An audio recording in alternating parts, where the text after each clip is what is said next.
स्वागत है आपका डार्ट मेंटर चैनल में। और हम आपको आज बताने वाले हैं फिजिक्स के लगभग 100 महत्वपूर्ण क्वेश्चंस एमसीक्यू जो सभी प्रकार की प्रतियोगी परीक्षाओं में पूछी जाती हैं। तो चलिए स्टार्ट करते हैं। पहला क्वेश्चन है कि लोहे में ध्वनि की चाल कितनी होती है? तो ये होती है 5130 मीटर पर सेकेंड। ध्वनि ऊर्जा को विद्युत ऊर्जा में परिवर्तित करने वाला यंत्र कौन सा है? तो यह है माइक्रोफोन। पानी के अंदर ध्वनि की रिकॉर्डिंग किस यंत्र से की जाती है? यह है हाइड्रोफोन। ध्वनि को दूर स्थान तक ले जाने वाला यंत्र क्या कहलाता है? मेगाफोन। ध्वनि को किस यंत्र से रिकॉर्ड किया जाता है? टेप रिकॉर्डर से। कान पर सुनी गई ध्वनि का प्रभाव हमारे मस्तिष्क पर कितने समय तक रहता है? तो ये रहता है 1/10 सेकंड तक। साधारण बातचीत में ध्वनि की तीव्रता कितनी होती है? 40 से 60 डेसिमल। 0 डिग्री पर शुष्क वायु में ध्वनि की चाल कितनी होती है? 332 मीटर प्रति सेकेंड। हमारे हृदय के धड़कन की आवृत्ति किस प्रकार के यांत्रिक तरंगों के समान होती है? ते होती है अवश्रय। कमरे में रखे रेफ्रिजरेटर का दरवाज़ा खोल दिया जाए तो कमरे का ताप पर क्या प्रभाव पड़ेगा? तो कमरे का तापमान बढ़ जाएगा। दूध से क्रीम को अलग करने पर दूध का घनत्व पर क्या प्रभाव पड़ेगा? दूध का घनत्व बढ़ जाएगा। प्रतिध्वनि सुनने के लिए श्रोता एवं परावर्तक सतह के बीच की दूरी कितनी होनी चाहिए? तो ये होना चाहिए 17 मीटर।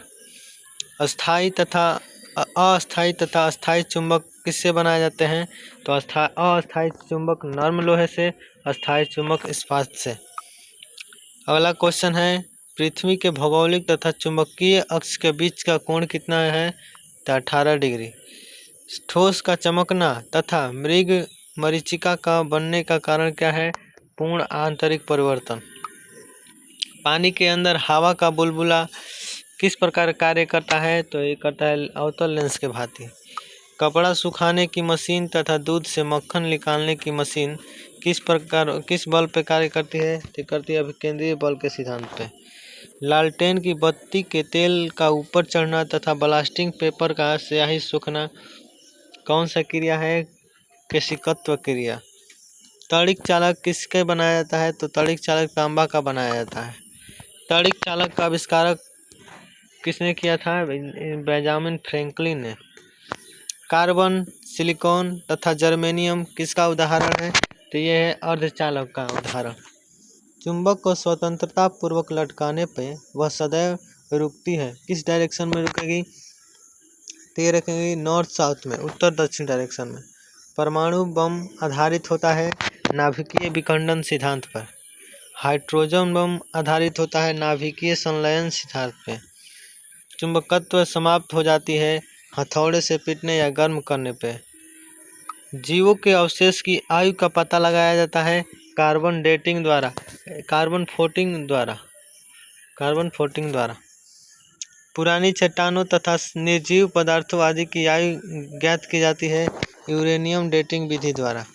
नाभिकीय रिएक्टर में होने वाले अभिक्रिया के नियंत्रण के लिए प्रयोग किया जाता है कैडमियम या बोरॉन की छड़। पहाड़ों पर खाना देर से पकता है, क्या कारण है? क्योंकि वायुमंडल का दाब कम होने से जल का क्वथनांक घट जाता है। नाभिक का आकार कितना होता है? 10⁻⁻15 मीटर। रेडियोधर्मिता का आविष्कार किसने किया था? ये हेनरी बेकुलर ने किया था। ज्योति फ्लक्स तथा शक्ति का मात्रक क्या है? ज्योति फ्लक्स का मात्रक है ल्यूमेन तथा शक्ति का मात्रक है वाट। प्रतिध्वनि का कारण क्या है? ध्वनि तरंगों का प्रवर्तन। पारा का हिमांक तथा क्वथनांक कितना होता है? पारा का हिमांक 39 डिग्री सेल्सियस तथा क्वथनांक 357 डिग्री सेल्सियस। सूर्य के प्रकाश में प्रकीर्णन सबसे अधिक होता है बैगनी रंग का। लॉ ऑफ फ्लोटिंग सिद्धांत की खोज किसने की थी? आर्किमिडीज ने। बर्फ के दो टुकड़े को आपस में दबाने पे टुकड़े आपस में चिपक जाते हैं क्योंकि दाब अधिक होने पे बर्फ का गलनांक घट जाता है। गाड़ी के साइड मिरर में प्रयुक्त होने वाले दर्पण कौन से हैं? उत्तल दर्पण। दंत चिकित्सक द्वारा प्रयुक्त दर्पण कौन सा होता है? अवतल दर्पण। साबुन का बुलबुला रंगीन दिखाई देता है व्यक्तीकरण के कारण। अगला क्वेश्चन है, बादल वायुमंडल में तैरते हैं क्योंकि उनका घनत्व कम होता है। एक्स किरणों की खोज किसने की थी? एक्स किरणों की खोज रोंटगन द्वारा 1895 में। रोंटगन। कैंसर के इलाज में प्रयोग किया जाने वाला कोबाल्ट 60। बादलों की दिशा या गति मापने वाला यंत्र कौन सा है? नेफोस्कोप। पानी में भरे गिलास में बर्फ का एक टुकड़ा तैर रहा है। यदि बर्फ का टुकड़ा पूरा पिघल जाए तो पानी के स्तर पर क्या प्रभाव पड़ेगा? तो कोई प्रभाव नहीं पड़ेगा, ये अपरिवर्तित रहेगा। क्रायोजेनिक इंजन का प्रयोग किया जाता है रॉकेट प्रौद्योगिकी में। जब एक गैस के पात्र में दाब बढ़ाया जाए तो उसका द्रव्यमान अपरिवर्तित रहेगा, कोई इफेक्ट नहीं पड़ेगा। यदि एक लोलक की लंबाई 4 गुनी कर दी जाए तो लोलक का समय कितना हो जाएगा? समय हो जाएगा 2 गुनी। किसी सरल लोलक की लंबाई 4% बढ़ा दी जाए तो उसका आवर्तकाल 2% बढ़ जाएगा। स्प्रिंग को अपनी सामान्य लंबाई पर वापस लौटने के लिए लगने वाला बल कौन सा है? प्रत्यानयन बल। ताप का एसआई तथा सीजीएस मात्रक होता है। ताप का एसआई मात्रक केल्विन, सीजीएस मात्रक सेल्सियस। दाब का बीमा क्या होता है? तो दाब का बीमा होता है ml⁻⁻1 T⁻²। बल का एसआई मात्रक तथा सीजीएस मात्रक क्या होता है? बल का एसआई मात्रक न्यूटन, सीजीएस मात्रक डाइन। बल आघूर्ण, भार, संवेग, वेग, त्वरण तथा विस्थापन कौन सी राशियां हैं? तो ये सब राशियां हैं सदिश राशियां। सदिश राशियां उन राशियों को बोलते हैं जिसमें ब आए, भ आए, व आए, व आए, जिसमें व, भ ये सब आए, उनको बोला जाता है सदिश राशियां।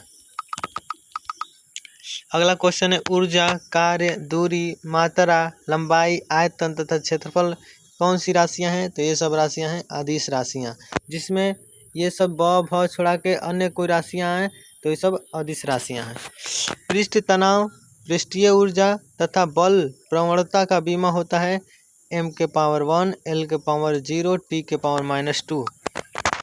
अगला क्वेश्चन है, यदि किसी मनुष्य का भार पृथ्वी पर 60 न्यूटन है तो उसका चंद्रमा पर भार कितना होगा? तो 10 न्यूटन। यदि किसी मनुष्य का द्रव्यमान पृथ्वी पर 70 kg है तो उसका द्रव्यमान चंद्रमा पर क्या होगा? 70 kg ही रहेगा। किसी वस्तु की चाल आधी कर दी जाए तो उसकी गतिज ऊर्जा कितनी हो जाएगी? 1/4 हो जाएगी। यदि किसी वस्तु की चाल दुगुनी कर दी जाए तो उसकी गतिज ऊर्जा क्या हो जाएगी? 4 गुनी। आइंस्टीन का द्रव्यमान ऊर्जा समीकरण क्या है? E = mc², जहाँ C निर्वात में प्रकाश की चाल, प्रकाश 3 × 10⁸ मीटर पर सेकेंड। आइंस्टीन के द्रव्यमान ऊर्जा समीकरण को जिस सिद्धांत का नाम से जाना जाता है उसे क्या बोला जाता है? सापेक्षता का सिद्धांत। प्लाज्मा द्रव की वह अवस्था होती है जिसमें पदार्थ के परमाणु उच्च ताप एवं आयनित अवस्था में होते हैं। कांच किस प्रकार का ठोस है? कांच किस प्रकार का ठोस है? माफी चाहेंगे इसके लिए। कांच किस प्रकार का ठोस है? अक्रिस्टलीय। सर्वाधिक आघात वर्धनीय ठोस कौन सा है? सोना। अत्यधिक तन्यता वाला ठोस पदार्थ क्वार्ट्ज तथा प्लैटिनम। सर्वाधिक भंगुर ठोस कौन सा है? टंगस्टन। भारत में मीट्रिक पद्धति कब अपनाई गई? 1957 में। लंबाई के मात्रक न्यूटन को प्रकाश के तरंगदैर्घ्य के पदों में परिभाषित किया गया। कब किया गया? 1960 में। 1 मीटर बराबर होता है 1 मीटर बराबर क्रिप्टोन 86 नारंगी के 1650 763.73 तरंगदैर्घ्य के। सूक्ष्म जीवों की लंबाई किस में मापी जाती है? माइक्रोन में। और जो प्लास्टिक हम लोग यूज करते हैं जिसमें सब्जी उब्जी लेकर आते हैं मार्केट से, उसका भी जो चौड़ाई मापा जाता है माइक्रोन में ही मापा जाता है। अति सूक्ष्म जीवों का मात्रक क्या होता है? एंगस्ट्रॉन। परमाणु के नाभिक का व्यास मापने की लंबाई क्या होती है? फर्मी या फेमोटोमीटर। कंप्यूटर तथा माइक्रोप्रोसेसर में प्रयुक्त घड़ी क्वार्ट्ज घड़ी। वैद्युत धारा का मात्रक क्या होता है? एम्पियर। किसी वस्तु की अपेक्षा दूसरी वस्तु का वेग को क्या करते हैं? सापेक्ष वेग। वृत्तीय गति करते हुए कण 1 सेकंड में तय किया गया विस्थापन कहलाता है कोणीय वेग। कोणीय वेग का संकेत क्या होता है? ओमेगा। ओमेगा जो ऐसे त्रिशूल की तरह होता है, ओमेगा। किसी पिंड का वेग में होने वाले परिवर्तन दर को क्या कहते हैं? त्वरण। वेग बढ़ने पर त्वरण का मान क्या होता है? धनात्मक। यदि किसी पिंड में वेग में परिवर्तन का मान ऋणात्मक हो तो पिंड में उत्पन्न त्वरण कहते हैं। पिंड में उत्पन्न त्वरण को क्या कहते हैं? मंदन। देखिए क्या होता है, यदि कोई भी वस्तु चल रहा है, यदि उसका स्पीड बढ़ते जा रहा है प्रति सेकंड, 20 किलोमीटर पर सेकंड के स्पीड से चल रहा है, फिर 40 हो गया, फिर 80, ऐसे इसी तरह बढ़ रहा है तो प्लस में जा रहा है तो उसको बोलते हैं त्वरण। यदि कोई वस्तु 60 की स्पीड में चल रहा है, फिर उसका स्पीड 40 हो जाए, फिर 20 हो जाए, फिर 10 हो जाए तो उसको बोलते हैं मंदन। उसको बोलते हैं मंदन।